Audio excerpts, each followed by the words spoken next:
This morning is my last soiree, if you will, with one-offs. We're going to be entering into a new sermon series starting next week in the book of James. And it's going to be our fall sermon series. I'm very excited about it. And so I was praying, and last week the message was pertaining to, hopefully you caught it, just the idea of how do we move forward. How do we live in light of the challenges that we face? And how does God inspire us to do that when there's so much to deal with? And it was a powerful message for me, but I heard from so many of you throughout the week. I know it was powerful for you as well, so I prayerfully was looking again. Actually, this goes back a couple weeks. Lord, what is it that you would have for us to hear? And so the idea of compassion struck me. The idea of compassion is what the Lord gave to me to pass on to you. This is not an area I do well in. I will just say to you that both my wife and I, when we went through premarital counseling, they give you some kind of a test. I don't know what that test is. I have one that I administer. It's pretty generic, but I don't know what the one was that we took. It wasn't, how many of you did the otter, golden retriever, vampire one? You guys remember that? So I added vampire. It was just so telling, knowing some of you, knowing myself. But the one we took measured different strengths and weaknesses, and then there was an average line, right? And we scored really well in most areas. Both of us scored way below on compassion. Like, that is our worst in the entire test. We zeroed out. If there was zero, we were below zero when it came to compassion. And so if you ever see anything compassionate from either of us, it's the Lord at work. It is not us in our natural sense. And I know you all have done an amazing job praying for my children, because can you imagine growing up in a household where both parents zero out on compassion? So that might explain a lot. In the early 90s, I worked with a friend of mine in downtown Hollywood and worked with him in context to those that lived on the street, particularly young people. And it was an extremely difficult ministry. It was an extremely difficult job.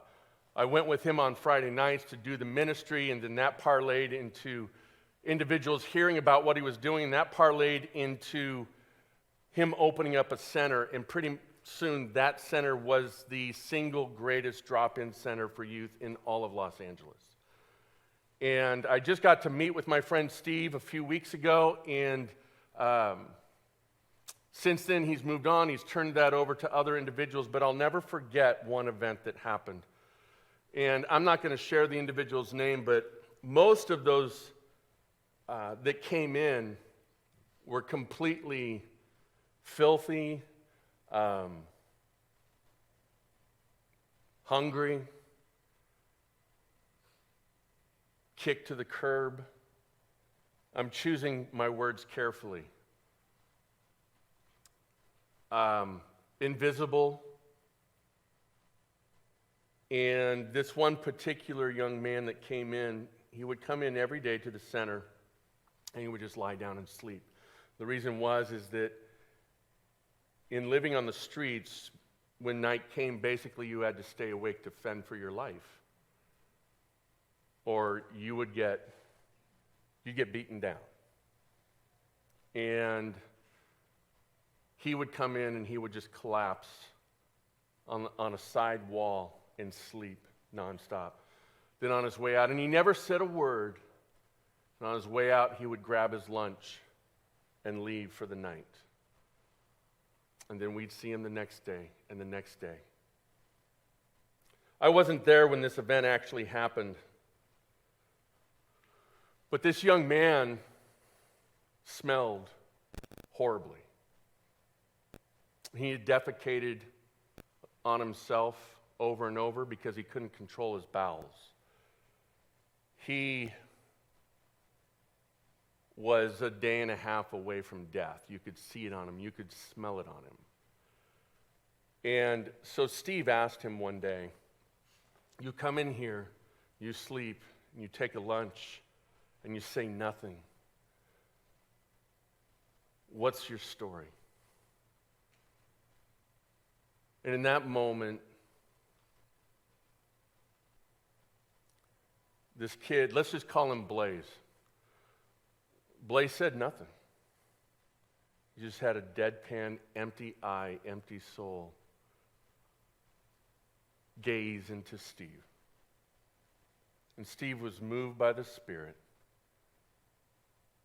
to walk up to Blaze, who hadn't showered for who knows how long because he couldn't shower. And he wrapped his arms around this kid who was violent, antisocial. We keep listing all the parameters. And this kid started to weep in Stephen's arms. And he finally spoke. And he said, nobody has touched me for 2.5 years. I'm so desperately lonely. I'm dying of AIDS. I cannot control my bodily functions. I'm ridiculed. I'm the worst of the worst. And nobody has touched me for 2.5 years. It is amazing the reaction that can come from one simple action of compassion, my friends. And that's what we're going to look at this morning. This word compassion from Scripture, and there's a lot of different places. We'll look at them. We'll put them up on the screen. But our main text today is out of Luke 10, 25 through 37. Many of you are very familiar with this story. It's the story of the Good Samaritan. And I had a lot of areas I could have gone to. But the Lord guided me right to this, and I think it's for good reason. I think there's one particular verse that maybe that is the reason that the Lord asked me to preach this today. So I love definitions. I just dropped a Jer word on my wife this morning at 5:30 a.m. and she just rolled her eyes. I couldn't see because it was dark, but I could hear her roll her eyes. And she asked me, "How did you know that?" And I said, "Because I'm prescient." She goes, "Oh gosh, whatever." I wish I could tell you that I was prescient on this level. It's not necessarily true. It's kind of an easy one to swing for the fences on. So our main text is going to be about the Good Samaritan. But let me give you a definition here, because these verses I'm going to give to you that are straight out of the life of Jesus, looking to his example of compassion, right? The word is always the same word in the Greek. And you know how much I love to pronounce the Greek for you, because you all speak Greek. It makes a whole lot of sense when preachers stand up here and pronounce a Greek word. So that's my gift of sarcasm, very, very active. But I am going to pronounce this one because it's just fun. And so every once in a while I give myself permission to have fun from the front. If you want to throw this around later this week, later today, feel free. You'll get some interesting glares or stares. Splanknitzomai, right? And the reason I love it is because it almost sounds German, right? Splanknitzomai. Do you know what that means in the Greek? This is even better than the enunciation of that. It means that my bowels yearn.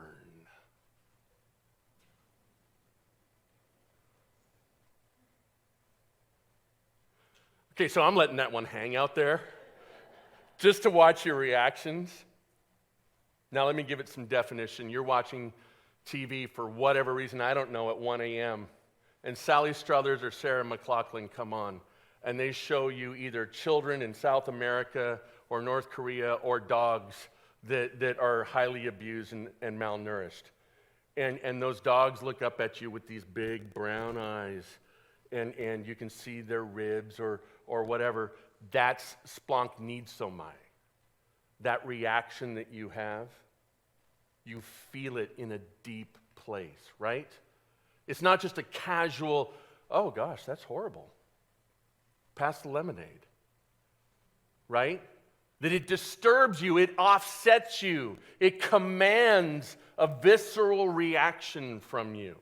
So when we talk about these passages, I want you to think, when the author uses this word, I want you to visualize Jesus having this reaction, because this is what we are to do as a reaction ourselves. In Mark 6:34, it talks about how he was moving throughout the countryside of Palestine, and the crowds were gathering and they were following him. They were compelled to listen to the truth and the majesty of what he was saying and to see and experience the healing touch.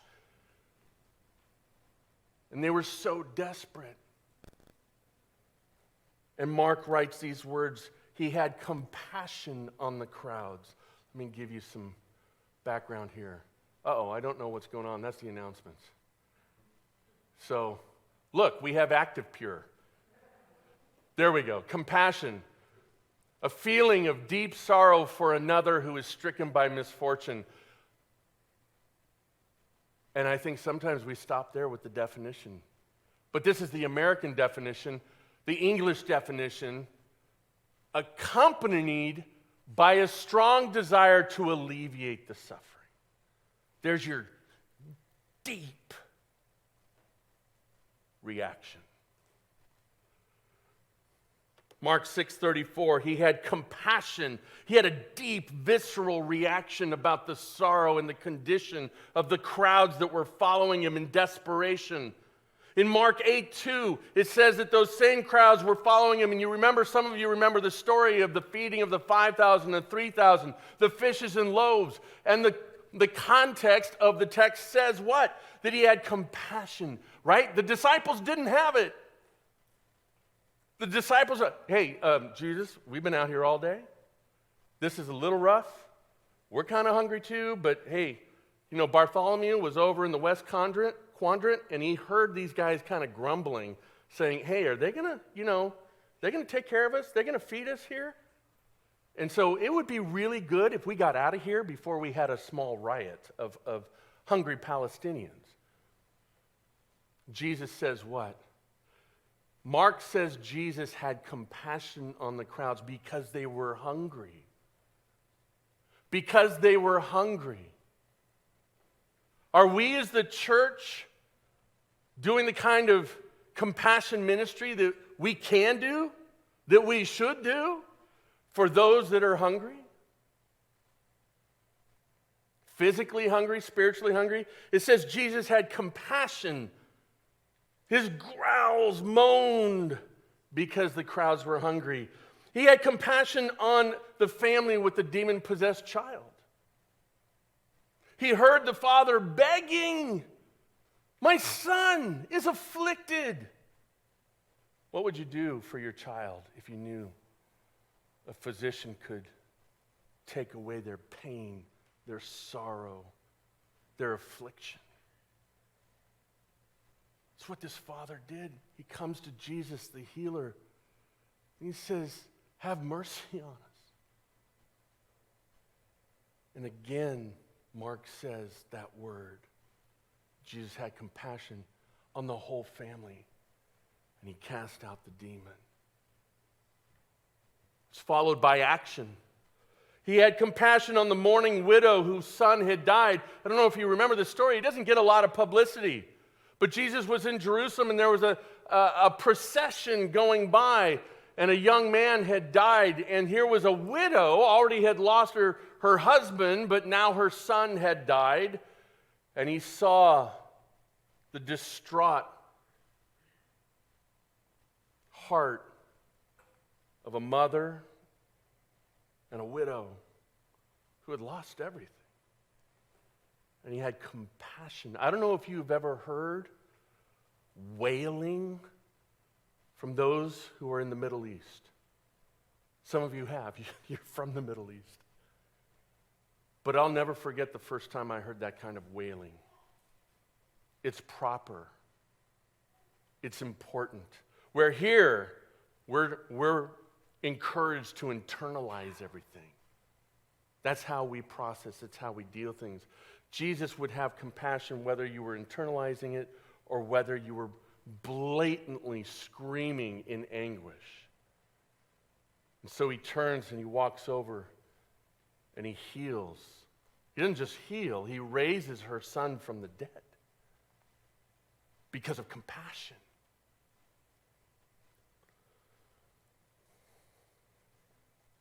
And then in Luke 10, on the figurative person beaten and left for dead. So Jesus is confronted by a lawyer. Well, I don't want, what? Jesus is confronted by a lawyer. And the lawyer is feeling pretty full of himself. That was an exception to the rule. Lawyer was feeling pretty full of himself, and he's discoursing with Jesus earlier in chapter 10. So you can look at the context. And he's feeling like he's justified in who he is. And he's saying, so, in essence, he's really saying, how good am I? Because he thought he was pretty good. He thought he was pretty righteous. How do we fit in that? I think a lot of the American church feels like they're doing pretty good. They're doing pretty well. I know I can go weeks thinking I'm righteous. And so Jesus uses a story. Brilliant teacher, right? Jesus uses a story to help him deal with his own statement. He could have laid out just a teaching principle, but instead he uses a story, and there's so much depth, there's so much magnitude. It's impressive. And this is where we find ourselves. So Luke 10, 29 through 37. I'll go ahead and read it. By the way, we love the sound of a baby in here. So please, don't freak out, because Gary starts making the same noises all the time. And your baby has the same head, so.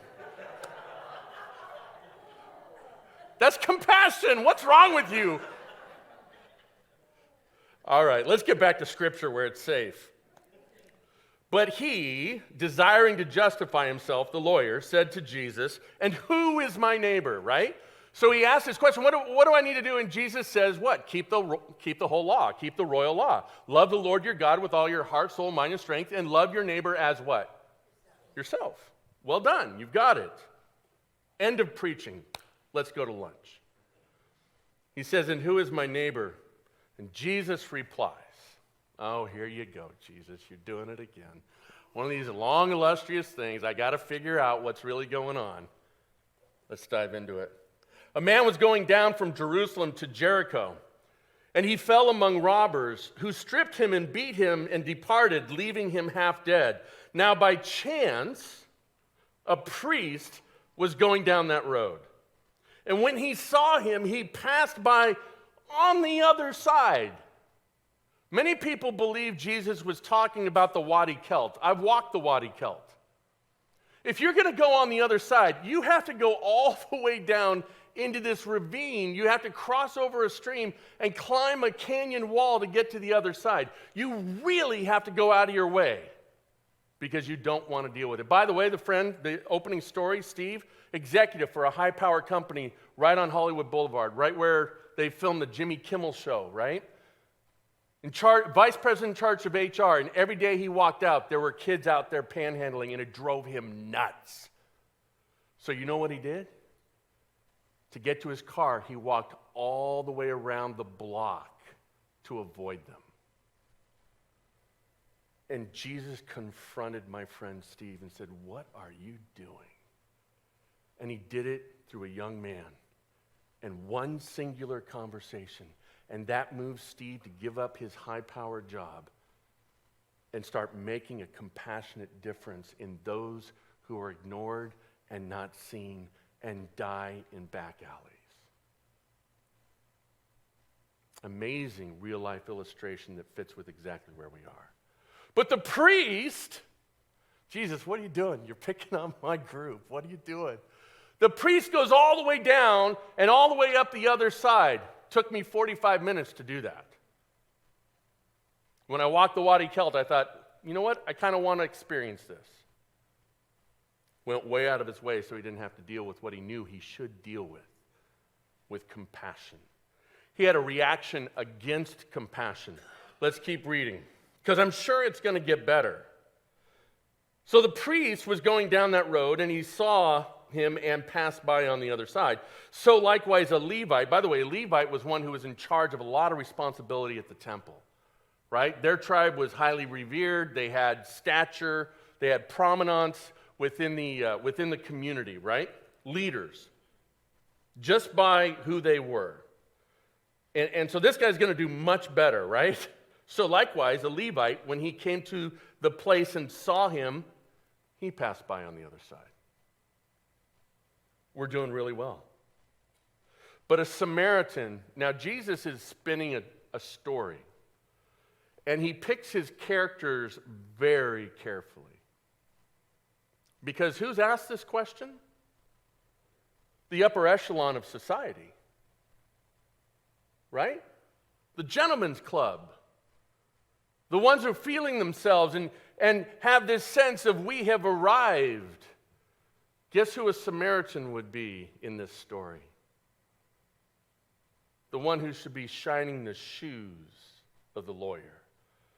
The one who should never be allowed in the house but only work in the servants' quarters. The one you should actually not even converse with or look in the eyes because they're not worthy to do that. That was the culture.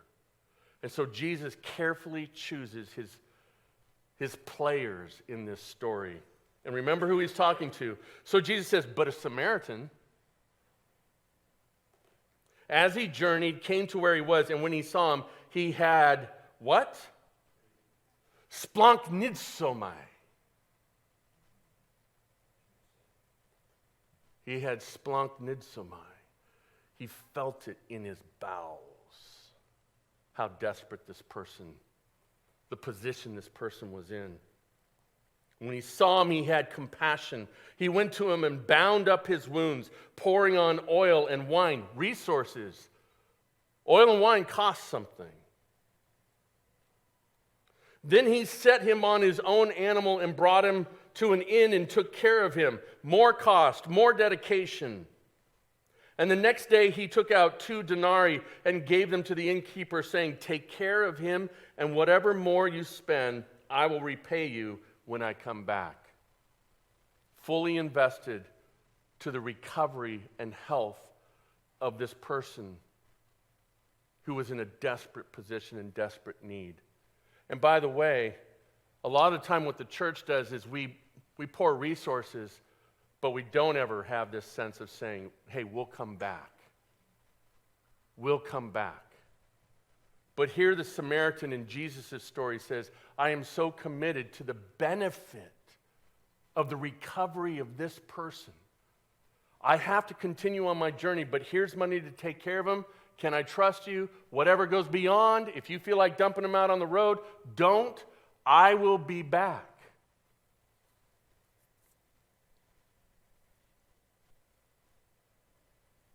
Which of these 3 do you think proved to be a neighbor to the man who fell among the robbers? So here you go. The lawyer's very astute. For all of the ribbing we give lawyers, they are really smart. He said, the one who showed him mercy. And Jesus said to him, and here is the beauty of the story. You go, comma, and do likewise. There's your answer. You want to be justified? Go. And by the way, he asked this question, right? Teacher, what shall I do to inherit eternal life? And Jesus says, love the Lord your God with all your heart, soul, mind, and strength, and love your neighbor as yourself. That prompted the question because there was probably some level of guilt. Yeah, I do love God, but can you please define what neighbor means? And I think part of what is inferred in what Mark or Luke is sharing with us is that the lawyer, for as astute as he was, as accomplished as he was, knew that there was a messy corner in his life. And so Jesus holds nothing back, and then he gives him a command and says, you go and do likewise. You see the beauty of it? Jesus gives him a story, talks about the hypocrisy of those who have so much, should know better, but do nothing and go out of their way to avoid practicing compassion. And then at the end he says, who do you think was the better of the three? And each of us can answer this, but Jesus doesn't just leave it there. He says, you go. Go. There's a whole implication to that. And then he gives definition to it and he says, do likewise. Let's look at this and break this down real briefly. So this is a reaction of compassion. And Jesus is trying to teach this lawyer who was struggling with this idea of compassion, how important this truly is. So with the compassion, when we look at this, the Good Samaritan story, what defining reaction set apart the Samaritan for Jesus' praise? His compassion. His compassion set him apart. This is principled teaching by Jesus, and it's a salve upon the brutal and lost society that we live in, which is current, right?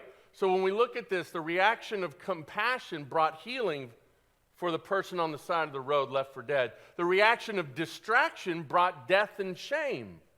The priest, the Levite, pretended that they were distracted, had to go do something else, out of sight, out of mind, and it would have brought death and shame upon them. Is our society currently embracing that? I think we are. Reaction of satisfaction brought condemnation to the lawyer. The lawyer thought he was satisfied with who he was and where he was at spiritually. And so Jesus just kind of lays out a hypothetical for him to wrestle with. And all of a sudden he realizes, I shouldn't be satisfied. My bowels should yearn for those who are oppressed. Lastly, reaction to instruction brings what? Yeah, this is the part where you can speak. Action. It's great for us to get sympathetic. It's great for us to have this pit in our stomach. It's great for us to contemplate and dwell on this. But if we don't do something, if we don't have a reaction of compassion, we have failed. We have not acted like Christ has acted. We can't say that we love our neighbor, and yet, what? We have distraction, we have satisfaction. I love alliteration. Thank you. I'll be here till Thursday. Ostensibly, Jesus is making a profound declaration here. No one is beyond compassion. To understand the thinking of those in Israel at that time would have almost been tantamount to saying that a Samaritan can't even exemplify compassion. And that's probably one of the reasons Jesus chose to humble this individual, is saying the one who got it right and reacted with the proper level of compassion was the least of these. We have this statement over here. It's recorded in several of the synoptic gospels. The words of Jesus, whatever you've done for the least of the brothers, you've what? It says, if you're doing it unto me. He says, you go and do likewise. So I think we've got our heads wrapped around what to learn here, right? But how do we practice this compassion reaction? Well, I would say, compassion smells a certain way. Right? I don't know if you're catching it, but I'm really trying to get you to react this morning. Right? Little synonymous teaching. Compassion smells a certain way. What would you normally say there? Compassion looks a certain way. I'm tired of us just looking. There is something very visceral when a junior hire walks into a cabin, or you walk into a cabin of junior hires at camp 2 days after they've been there. None of you signing up to be a counselor, are you? I love that picture of that kid. Come on. They aren't that bad. Have you ever been in a place where someone takes their shoes off and it just permeates the room? What if compassion had that kind of reaction? What if your action of compassion had that kind of, thank you.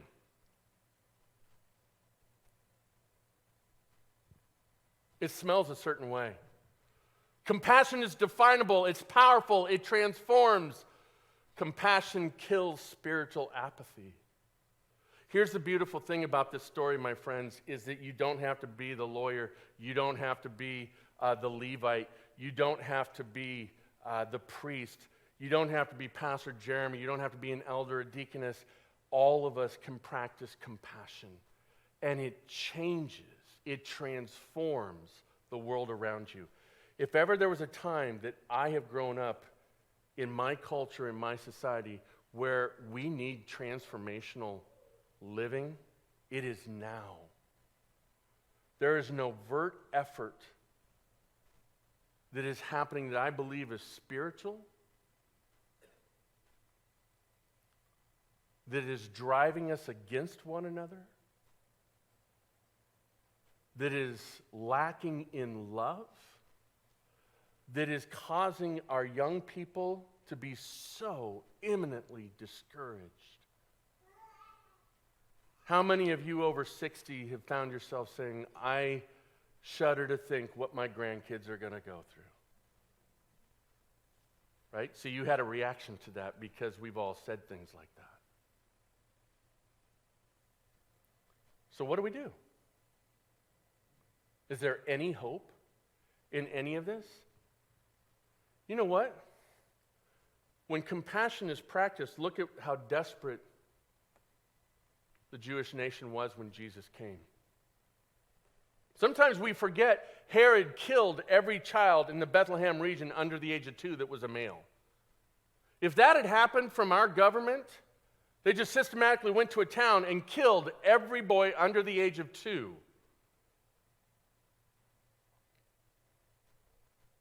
I think sometimes we forget about how bad it was where Jesus inserted himself. And so the landscape was ready for compassion. The landscape was ready for a Savior. Our landscape is ready. And individual acts of love and compassion on those around us who are in need are what? They're definable, they're powerful, they transform, and they kill spiritual apathy. You know, the first 3 have a lot to do with the person you're having compassion on. I think the last point that's listed there has a definable level of transformation for both the person practicing compassion and the one receiving the compassion. Have you ever walked by someone's house or walked into your own house after someone and the cookies are still in the oven, and you're on a diet, and you had a bad day, and I could keep going and going. I'm not talking about any specific moment in my life, I'm sure. It's visceral. If I smell when Gentry makes fresh cookies, I walk in the door and there is a feeling in my bowels.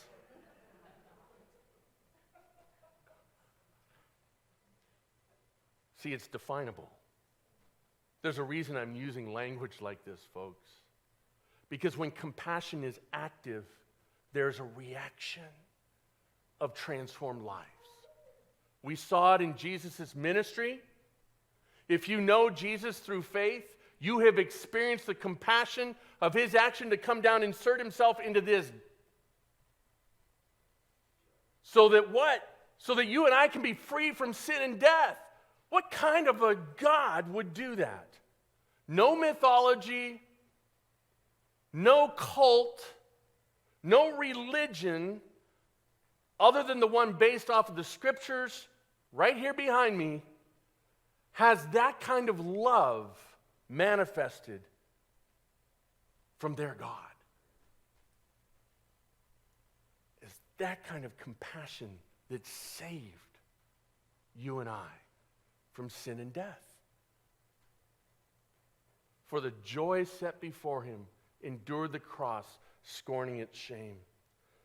Compassion reaction smells a certain way, whether it's barbecue, coming on from the back, I feel you, brother. Chocolate chip cookies, junior higher's feet. The reaction to compassion heals all barriers and transcends rhetoric and opinion. So many of us are getting caught up in rhetoric and opinion and debate. You're never going to win those debates. You realize Jesus preached truth all over the place and most people could have cared less. And that's Jesus. But when he demonstrated compassion, people dropped what they were doing and followed him. Do you realize how powerful compassion is? It transforms the practitioner. Compassion kills spiritual apathy. In closing this morning, I want us to focus on the very last words of this story, where he says, "You go and do likewise." And I'm going to give you just a couple stories to inspire you. But really what I want to see happen, what I feel like the Lord is telling me about us, is that this morning should inspire us on how to meet the world around us, how to meet our friends, how to meet our families. And you are going to struggle with this process of doing even the simplest act of compassion because it's a spiritual battle. All around you every day, all around me every day, I am constantly encouraged to take care of whom? Myself. Every truth matters according to how I think. Every opinion should be measured against my standards. The funny thing about compassion is it doesn't really care about all of those opinions. You have to throw away opinions. As Steve embraced that young man, he had to throw away everything in his mind telling him why not to do it. That young man died. But he did not die alone. I believe it was a God appointment for him to step into my friend's place.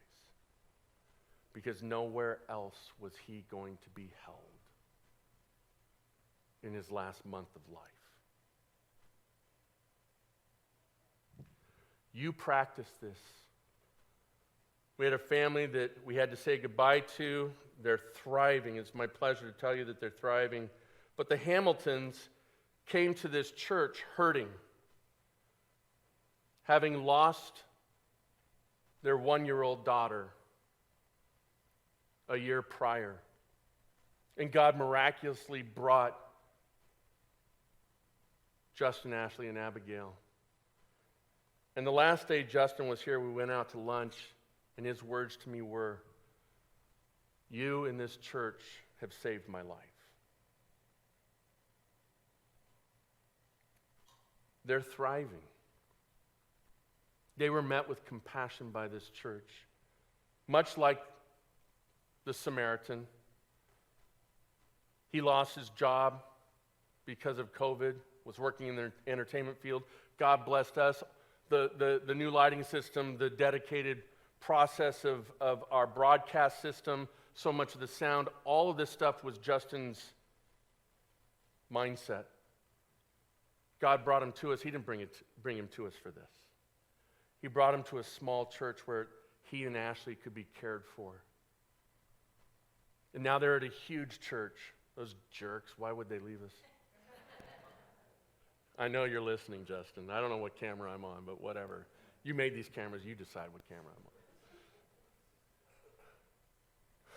The last couple months they were here, we were trying to create a position here, but I knew that it wouldn't be enough, and God gave them a great position up in Spokane, but they needed resource to get through those last 2 months, and we took up for them.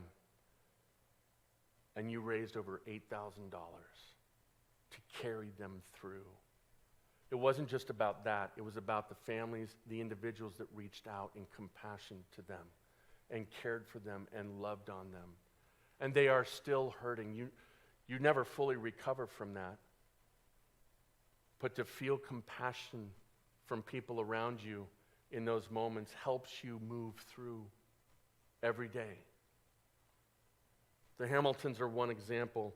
Our Haiti Fund is another example. Today is the last day to contribute to that. And we were thinking, how can we make a difference to those we have no connection to? And we didn't know how to do that in Afghanistan when we started up on this 4 weeks ago, but we knew because World Vision is connected in Haiti, and they've done a tremendous work even stemming back to the last earthquake in 2012. And so we connected up with them, and our goal is to raise $3,000 to send through World Vision to care for people who have nothing. There is a huge, I just heard this over the radio 2 days ago, a huge migration of Haitians desperate for life that are trying to come across our border. Desperate because things are so bad. Memorial services. This is one of those things we don't often talk about, but I want to commend this church. You have loved your neighbor. There's a group of people at this church that whether they even know the individual that has passed away, there are 4 families that are always there representing. And I would encourage the younger generation to pay attention to these 4 families. If you think this is important and you want to carry this on, it wasn't convenient for those families to be at those memorial services. They could have made a lot of excuses like the Levite or the priest. And by the way, it's not just 4 families, but I'm thinking of specific 4 families that all the memorial services I've gone to, they've faithfully been at every single one, whether they knew the person or not.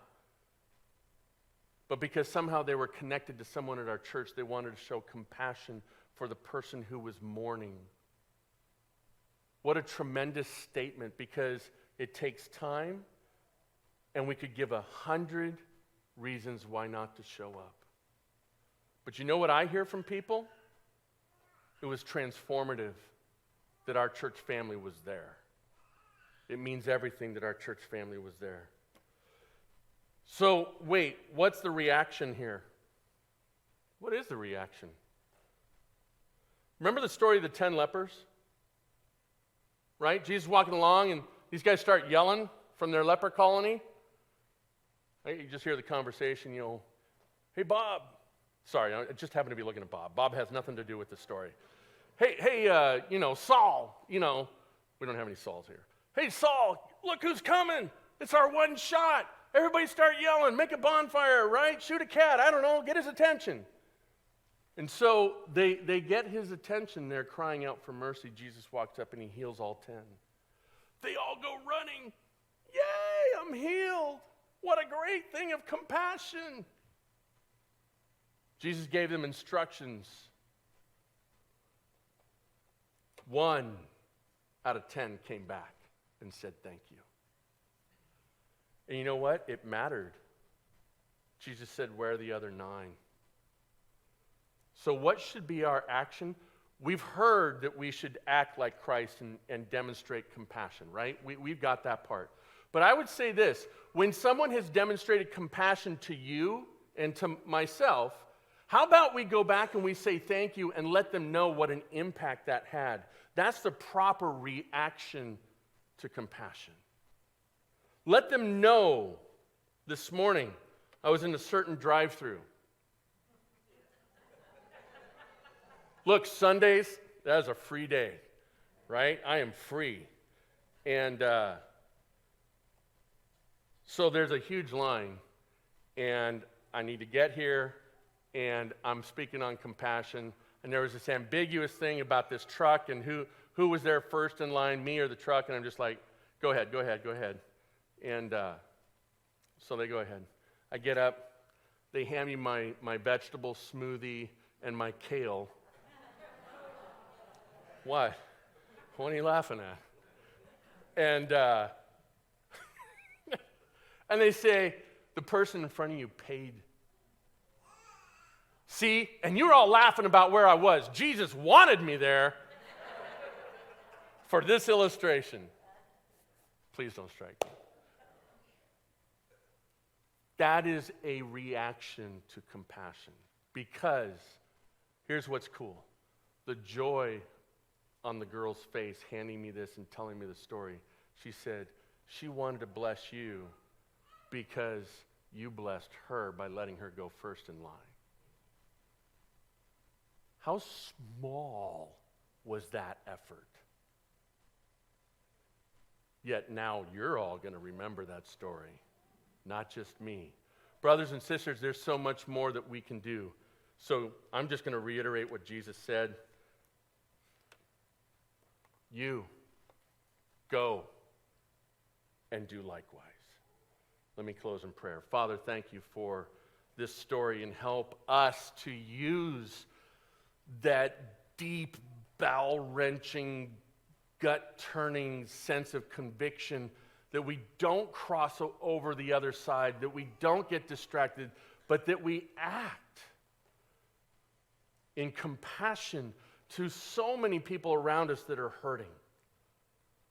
And that when we have been blessed by someone giving us compassion, our reaction to that is one of thankfulness and praise to you. Let this be a powerful, powerful moment for us. Let us go and do likewise, so that we are justified in loving the Lord our God with all of our heart, soul, mind, and strength, and loving our neighbor as ourselves. To you be all glory, Father. Amen.